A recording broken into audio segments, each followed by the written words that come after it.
Something more? Yeah, the last thing is just briefly is what I touched on earlier is how do you cope with or move beyond or let go of when you are in a relationship that you feel very tuned into, but that other person does not choose you and they move away and leave you. There's such a distraught feeling around that of where was I not enough or why am I being left? How do you come back into balance with yourself and know it really isn't about you?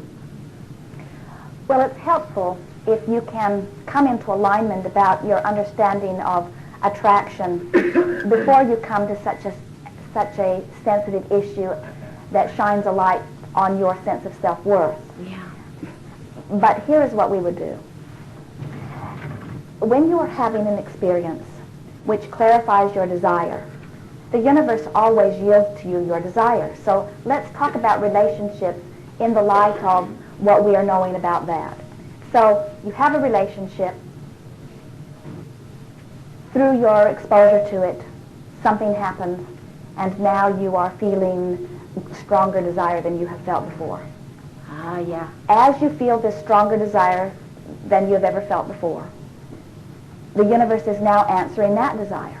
So now the question is, are you letting it in or not? So now you've got this stronger than ever desire, and as you have this stronger than ever desire, the question is, are you locked onto your signal or not? So you say, how did I fail? Off the signal. You say, Gotcha. what went wrong? You're off the signal. So now this relationship has actually helped you to identify a stronger than ever desire. So now you have a stronger than ever desire. And your new question is, am I locked onto my signal or am I locked off of my signal? And then you say, again, what went wrong, or has he gone to another, Yes. or what should I have done differently? And now, even though you have the potential of much greater satisfaction than you've ever had in your life, you are still going back and reliving and trying to figure out what's wrong. So the question is, what do I do about it now? In other words, once something has happened, of course you're going to take your hit. Yeah. You're going to get that pain in your solar plexus, and then out of that is going to come a stronger than ever desire. What we want so much for you to hear is that every time you get a stronger desire, every time you get a more clarifying desire, the universe is now instantly answering that too. So let's again recap about those three parts to this. The first part is the asking.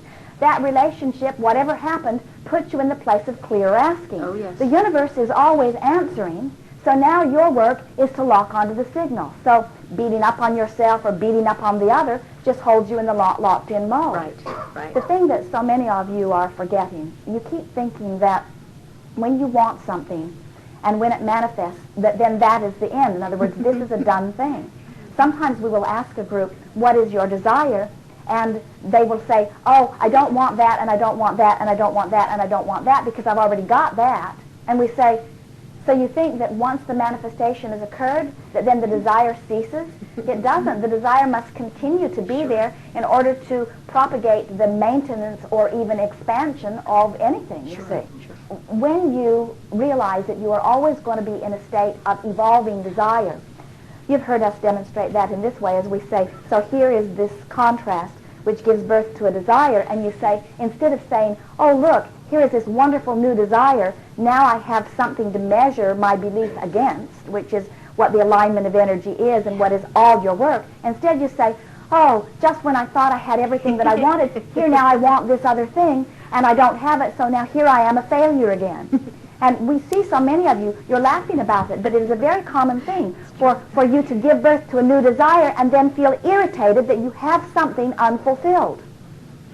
How wonderful it is to have something unfulfilled, because you have this new target to now measure your, which means you are going to expand as you must bring your energy to match that. Yeah, and so we right. say to you, your future experience will be far more than any experience that you've ever had. Sometimes, especially about relationships, you'll say, well, my relationship was good in the beginning, and I had hoped that it would be wonderful, but it wasn't. It fizzled into disaster, and now we're not together anymore, and now I'm in pain.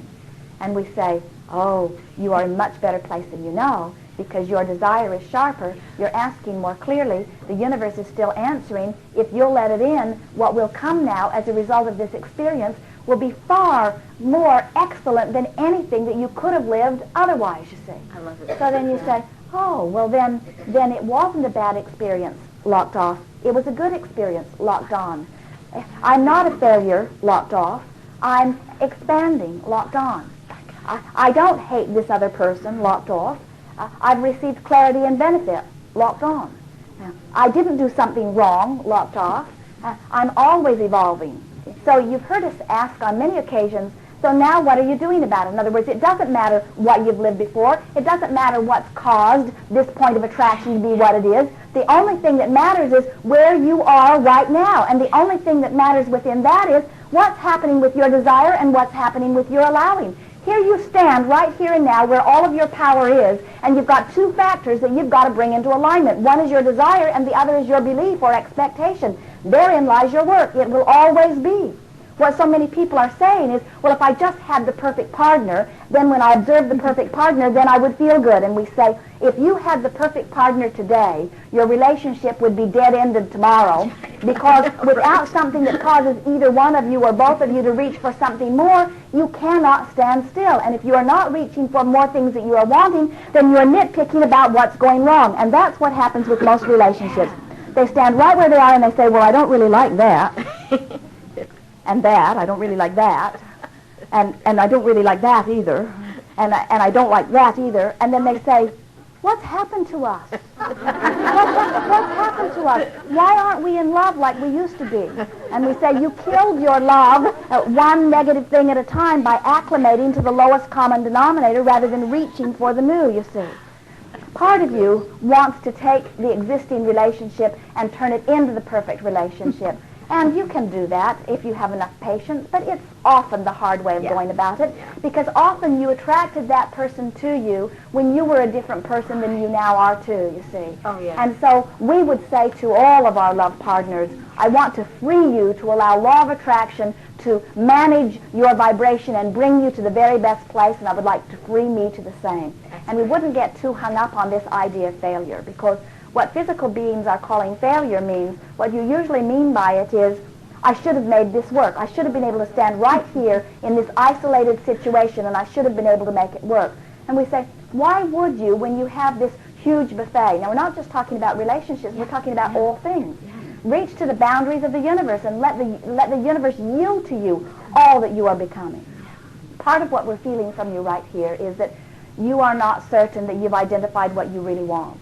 So it feels to you like there's going to be some lonely time, because you don't feel like you've really sharpened your desire to the place that you want the universe to answer it right now, this red-hot minute, nor do you want to be by yourself. Right. And it's the old feeling that something is better than nothing, and we say that's usually not true.